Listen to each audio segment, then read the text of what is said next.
Today I want to show you how to put a design on a rope basket on the edge of the rope basket. So here you can see I have removed the stitching around the main part of the design, and this is important to do.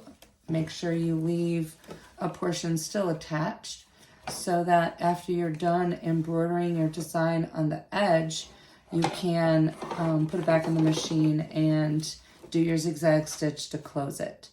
So I have a bobbin that's the same color as the thread that I have put in the upper. The design is ready to go.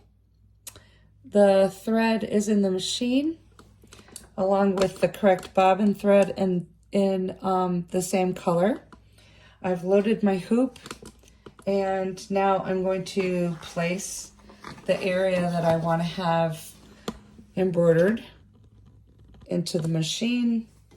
I've marked where I want to have the center of my designs. I want to do 4 of them.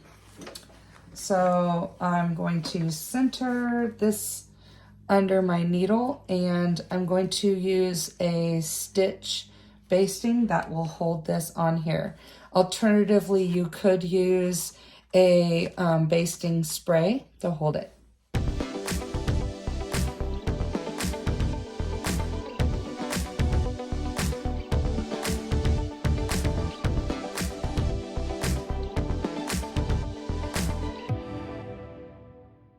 All of the embroidery is done, and now it's time to sew the basket back together. So I'm using a zigzag stitch just like I did when I started it.